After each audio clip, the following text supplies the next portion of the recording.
Assalamualaikum warahmatullahi wabarakatuh. Pada pertemuan kali ini, kami, kelompok 3, akan membahas materi mengenai cardinal utility and demand. Sebelumnya, perkenalkan kami dari kelompok 3 yang terdiri dari 4 anggota, yaitu 1. Nadia Octavia Bernanda dengan NIM 20804241008. 2. Intan Permatasari dengan NIM 20804241025. Ketiga, Muhammad Fadlur Rahman dengan NIM 20804241039. 4. Farizan Sastra Kusuma dengan NIM 18804244020. Baik, kali ini kita masuk dalam materi pembahasannya, yaitu utility. Utility dalam bahasa Indonesia disebut dengan utilitas atau nilai guna, yang diartikan sebagai nilai kepuasan terhadap suatu barang atau jasa yang dikonsumsi. Nah, jika tingkat kepuasan semakin tinggi, maka semakin tinggi pula daya guna suatu barang atas jasa tersebut. Kemudian, utility ini dibagi menjadi dua, yaitu cardinal utility dan ordinal utility. Cardinal utility atau disebut dengan pendekatan utilitas kardinal adalah pendekatan tingkat utilitas melalui satuan nilai ukur. Umumnya digambarkan dalam satuan kepuasan. Kemudian ada ordinal utility atau pendekatan utilitas ordinal. Adalah pendekatan tingkat utilitas tanpa melalui satuan nilai ukur, umumnya dengan perbandingan di antara komoditas terkait.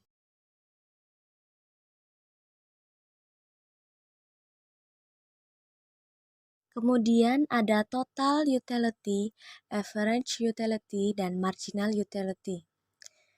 Pertama, total utility atau utilitas total adalah ukuran kepuasan total yang diperoleh dari mengkonsumsi sejumlah barang atau jasa. Nah, ini hanya akan bermakna jika utilitas diasumsikan bersifat kardinal, yaitu terukur. Untuk memaksimalkan utilitas total, konsumen berusaha untuk mencapai kombinasi barang dan jasa yang berbeda. Kedua, ada average utility, yaitu nilai guna rata-rata yang diperoleh dengan membagi nilai utilitas total dengan kuantitas barang atau jasa yang dikonsumsi. Yang ketiga ada marginal utility, yaitu tambahan nilai kepuasan yang didapat dengan mengkonsumsi lebih dari satu unit barang atau jasa. Nah, gambaran sederhananya sebagai berikut. Karena konsumen A menyukai sate ayam, maka ia akan mendapatkan kepuasan setelah mengkonsumsi satu porsi sate ayam. Hukum Gosen 1. Hukum Gosen adalah kaidah dalam ilmu ekonomi yang dikemukakan oleh ahli ekonomi Jerman, yaitu Hermann Heinrich Gosen. Hukum Gosen 1 menyatakan bahwa jika konsumsi terhadap suatu barang atau jasa dilakukan secara terus-menerus, maka kepuasannya akan semakin menurun dan mencapai kejenuhan. Pada tahun 1890, Alfred Marshall juga mencetuskan teori serupa yang dikenal dengan nama The Law of Diminishing Marginal Utility, atau hukum penambahan kepuasan yang semakin berkurang. Hukum Gosen 2, teori dalam nilai guna pendekatan kardinal yang dicetuskan oleh Hermann Heinrich Gosen. Hukum Gosen 2 ini menyatakan bahwa konsumen akan mengkonsumsi berbagai barang atau jasa sampai mencapai intensitas yang sama. Intensitas yang sama itu ditunjukkan oleh rasio antara marginal utility dengan harga dari barang yang satu dengan rasio marginal utility dengan harga barang yang lain.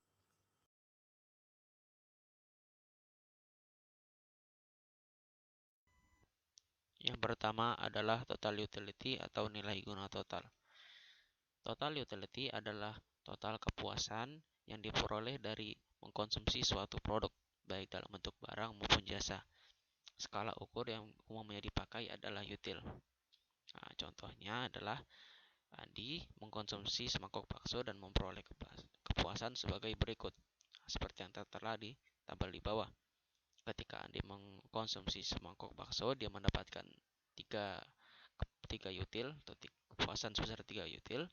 Ketika dia mengkonsumsi 2 mangkok bakso, dia mendapatkan 7 util dan seterusnya. Total utility juga dapat digambarkan sebagaimana grafik di samping. Yang pertama adalah total utility atau nilai guna total.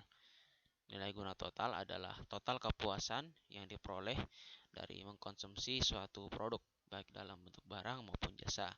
Skala ukur yang biasa dipakai adalah util. Contoh, Andi mengkonsumsi semangkuk bakso dan memperoleh kepuasan sebagaimana tabel yang tersedia di bawah.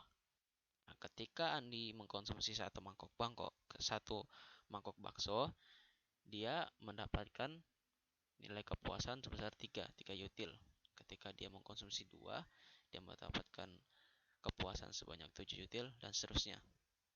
Pada umumnya, seperti yang telah disampaikan pada hukum kosen 1, semakin banyak ketika seseorang mengkonsumsi suatu komoditas, maka semakin lama, semakin banyak dia akan mengalami suatu kejenuhan hingga akhirnya merasa kebosanan dan tingkat konsumsi terhadap komoditas tersebut akhirnya semakin berkurang.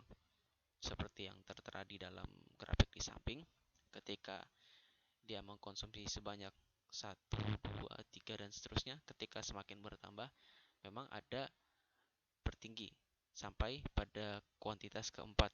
Kemudian pada kuantitas kelima dia sudah mengalami titik kejenuhan dan pada kuantitas keenam. Selanjutnya yang kedua adalah average utility atau nilai guna rata-rata. Average utility adalah nilai total kepuasan dibagi jumlah kuantitas barang yang dikonsumsi. Sehingga dalam metode pencariannya total utility dibagi total kuantitas. Nah, contohnya seperti tabel yang tersedia di bawah. Masih Andi tadi, ketika Andi mengkonsumsi semangkuk bakso, dia mendapatkan total utility sebanyak 3 util. Kemudian dibagi satu kuantitas mewakili komoditas yang dia konsumsi, yakni semangkuk bakso, sehingga menghasilkan 1,5 average utility pada tingkat satu kuantitas. Ketika naik ke 2 kuantitas, dia memperoleh 7 total utility. Kemudian untuk mendapatkan average utility, total utility tersebut dibagi jumlah kuantitas yang dari komoditas yang dia konsumsi, sehingga menghasilkan 3,5 average utility. Average utility juga dapat digambarkan sebagai. Lalu selanjutnya yang ketiga adalah marginal utility atau nilai utilitas marginal. Marginal utility adalah tambahan nilai guna total sebagai akibat tambahan satuan unit komoditas dapat berupa barang ataupun jasa yang dikonsumsi dalam satu periode tertentu. Nah, marginal utility ini setelah mencapai titik puncak kepuasan akan mengalami penurunan seiring banyaknya barang yang dikonsumsi. Marginal utility dapat digambarkan dalam rumus sebagai berikut, yakni MU sama dengan delta TU per delta Q.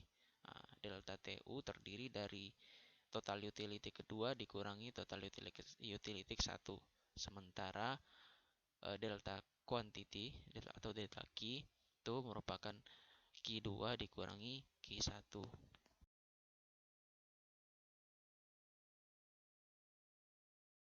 Nah, berikut ini adalah contoh soal dari marginal utility. Nah, untuk total utility-nya kembali memakai tabel yang sebelumnya, yang isi Andi yang memakan bakso. Nah, pada tingkat kuantitas pertama, total utility yang diperoleh Andi kan adalah 3. Nah, jadi karena sebelumnya dia belum memakan apapun dan belum makan apapun, jadi marginal utility yang dia peroleh juga 3. Nah, sementara ketika sudah memasuki kuantitas yang kedua, dia akan memperoleh total utility sebanyak 7 util. Nah, marginal utility yang dia peroleh adalah 4. Nah, ini hasil dari total utility kedua, ya ini 7 tadi, dikurangi oleh total utility yang pertama, atau 3. Nah, 7 dikurang 3 sama dengan 4. Nah, kemudian kuantitasnya yang dia peroleh dalam total utility senilai 7 util tadi adalah 2. Nah, 2 dikurangi 1, yakni kuantitas sebelumnya, sehingga menghasilkan 1. Jadi 4 dibagi 1 dapatnya 4. Nah, begitu pula yang terjadi selanjutnya. Ketika dia mengkonsumsi 3 mangkuk bakso, dia memperoleh 12 total utility, 12 util. Kemudian dikurangi untuk memperoleh marginal utility-nya, kemudian 12 util tadi ini dikurangi 7 util, yakni kuantitas yang dia peroleh sebelumnya, total utility yang dia peroleh sebelumnya. Kuantitasnya juga seperti itu, 3 dikurangi 2, sehingga 12 dikurangi 7 dapatkan 5, dan 3 dikurangi 2 dapatkan 1. 5 dibagi 1 sama dengan 5. Nah, marginal utility juga dapat digambarkan sebagai grafis di bagian kanan. Nah, di dalam marginal utility ini ketika dia sudah mencapai kuantitas ketiga, itu mengalami puncak kepuasan. Nah, setelah kuantitas ketiga, berdasarkan marginal utility ini, dia mulai mengalami penurunan tingkat kepuasan. Penurunan tingkat kepuasan setelah Kemudian ada consumer surplus. Consumer surplus adalah kepuasan atau kegunaan tambahan yang diperoleh dari besaran jumlah harga barang atau jasa yang akan dibayar oleh pembeli dikurangi jumlah harga yang sebenarnya mereka bayar. Nah, surplus konsumen ini menghitung jumlah manfaat atau keuntungan yang diperoleh oleh konsumen terhadap pembelian barang atau jasa tersebut berdasarkan penilaian pembeli. Selanjutnya adalah penggunaan kurva permintaan untuk mengukur consumer surplus. Consumer surplus diperoleh dari harga tertinggi yang dapat dibayar konsumen pada kurva demand dikurangi dengan harga yang ada di pasaran atau harga jual. Jadi semakin rendah harga yang dapat diperoleh, semakin besar pula consumer surplus yang akan diperoleh oleh konsumen. Contohnya di level harga 40.000, sedangkan harga tertinggi yang dapat dibayarkan oleh konsumen adalah 70.000. Sehingga rentang antara 70.000 dengan 40.000 tadi, itulah yang disebut consumer surplus. Nah, jika semakin rendah harga pasaran, maka konsumer yang akan diperoleh juga akan semakin besar. Misalnya dari yang harganya tadi berkisar 40.000, misalnya turun menjadi 30.000, maka consumer surplus yang akan diperoleh. Selanjutnya adalah cara mengukur consumer surplus. Contohnya, pada harga pasar dari sebuah tas adalah 40.000, sedangkan harga tertinggi yang dapat dicapai dalam kurva permintaan adalah 70.000. Berapakah consumer surplusnya? Nah, pada grafik di samping kan di sini selain kami menggambarkan kurva permintaan, juga kurva penawaran, sehingga menghasilkan equilibrium di angka 40.000. Karena consumer surplus dalam kurva tersebut berbentuk segitiga, daerah yang diliputi dari consumer surplus ini berbentuk segitiga, maka dapat digunakan rumus segitiga untuk mencarinya. Ini caranya dengan alas kali tinggi dibagi 2. Alas ini kita ambil dari sumbu Q, ini 4 untuk equilibriumnya, kemudian dikalikan dengan tingginya. Tingginya dari 70.000 dikurangi 40.000. sehingga menghasilkan 30.000. Nah, jadi 4 kali 30.000 sama dengan 120.000 dibagi 2 sehingga menghasilkan 60.000. Jadi besar consumer surplus untuk tas tadi ada.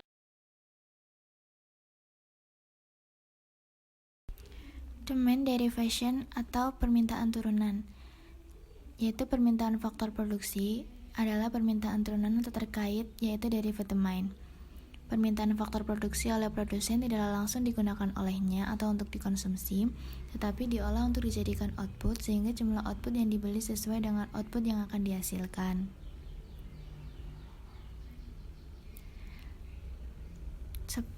Seperti permintaan turunan, yaitu permintaan akan faktor produksi yang tergantung pada permintaan akan barang atau jasa yang dihasilkan oleh faktor atau sumber daya tersebut. Nah, permintaan terhadap suatu barang itu dikatakan sebagai permintaan turunan atau derivative demand, yaitu bila permintaan terhadap barang tersebut sangat tergantung pada permintaan terhadap orang lain. Contohnya, yaitu barang bakar minyak atau BBM dikatakan permintaan turunan karena permintaan terhadapnya sangat tergantung permintaan terhadap mobil. Secara umum, permintaan terhadap BBM meningkat bila permintaan terhadap mobil juga meningkat.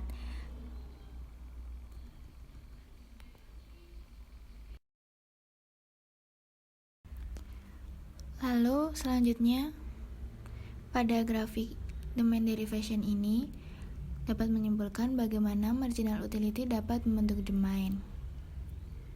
Yaitu kita dapat lihat dalam hukum utilitas marginal yang semakin menurun, seperti tambahan kepuasan yang akan diperoleh seseorang dari mengkonsumsikan satu barang akan menjadi semakin sedikit apabila orang tersebut terus-menerus menambah konsumsinya pada barang tersebut. Atau semakin banyak barang atau jasa dikonsumsi pada suatu periode tertentu, semakin menurun tambahan kepuasan atau marginal utility.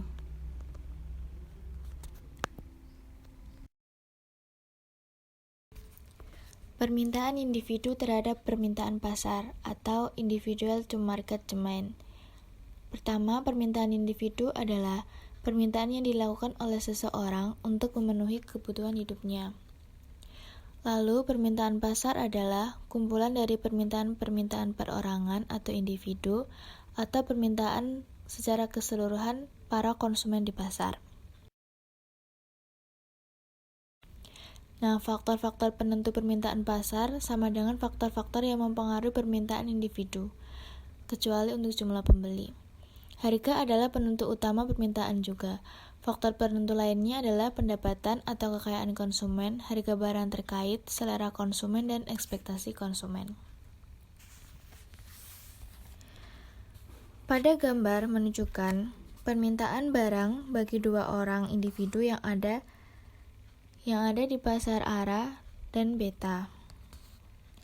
Pada tingkat harga berapapun permintaan A menunjukkan pada kita berapa banyak barang yang A beli, dan permintaan beta menunjukkan pada kita berapa banyak barang yang beta beli. Permintaan pasar pada tiap tingkat harga merupakan penjumlahan dari kedua permintaan individu tersebut. Lalu, grafik menunjukkan kurva permintaan yang bersesuaian dengan permintaannya. Perhatikan bahwa kita menjumlahkan kurva-kurva permintaan individu itu secara horizontal untuk mendapatkan kurva permintaan pasar.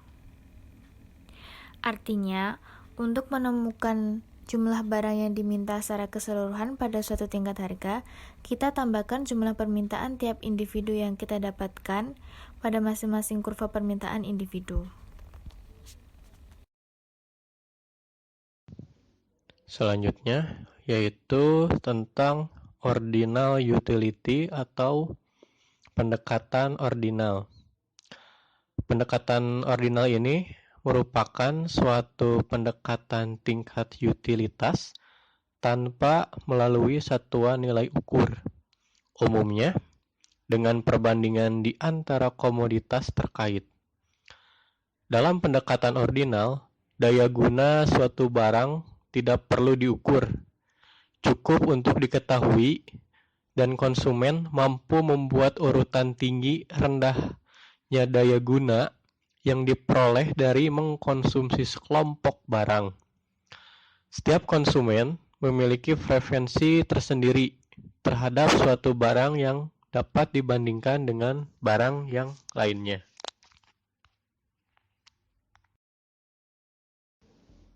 Berikut ini merupakan contoh dari pendekatan ordinal dan kurva indifferent. Misal, dalam kombinasi A, dengan uang yang dimiliki sebut saja Nyonya, dia dapat membeli Z sebanyak 20 buah dan X sebanyak 4 buah. Namun, di kombinasi B, jika jumlah Z itu dikurangi menjadi 10, maka dia akan memperoleh 8X. Kemudian di kombinasi C, apabila Z yang dia inginkan 8, maka dia dapat memperoleh 10X. Begitu juga dengan kombinasi D dan juga kombinasi E. Yang artinya, di sini jika konsumen ingin menambah terhadap konsumsi satu jenis barang, misalkan dari tadinya di kombinasi A hanya mendapatkan 4X, kemudian Nyonya ternyata ingin mendapatkan 8 buah X, maka Nyonya harus rela kehilangan 10Z.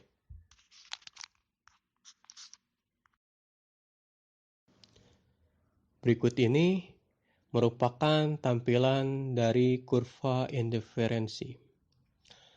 Dalam kombinasi A, Nyonya dapat membeli 20Z dan 4 buah X. Ini adalah titik dari kombinasi A. Kemudian, di kombinasi B, dengan membeli 10Z, dia bisa memperoleh 8 buah X. Begitu juga dengan yang C, ketika diturunkan lagi menjadi 8Z, dia bisa memperoleh 10X. Sama selanjutnya dengan titik D dan juga di titik E. Dari gambar ini, kita bisa menyimpulkan ciri-ciri dari kurva indiferensi. Ciri-ciri yang pertama adalah kurva indiferensi ini merupakan kurva yang turun dari kiri atas ke kanan bawah. Nah, dari kiri atas menuju ke kanan bawah ini mengakibatkan jika konsumen tadi ingin menambah terhadap konsumsi satu jenis barang, ia harus rela kehilangan untuk mengkonsumsi jenis barang yang lainnya. Jika Nyonya tadi ingin menambah kuantitas Z, maka Nyonya harus rela mengurangi kuantitas X, begitu juga sebaliknya. Kemudian, yang kedua yaitu cembung ke arah titik origin atau 0. Ya, kita bisa lihat di gambarnya ini merupakan cembung ke arah titik 0. Hal ini menunjukkan semakin konsumen menambah konsumsi satu jenis barang, maka semakin kecil juga barang yang dikorbankan. Yang ketiga adalah kurva indiferensi tidak saling berpotongan. Dan yang keempat ataupun yang terakhir, kurva indiferen yang lebih tinggi, lebih disukai oleh konsumen rasional daripada kurva yang lebih rendah, yang ditandai dengan semakin menjauhi titik 0. Jadi, ketika kombinasi konsumsi barang itu semakin banyak.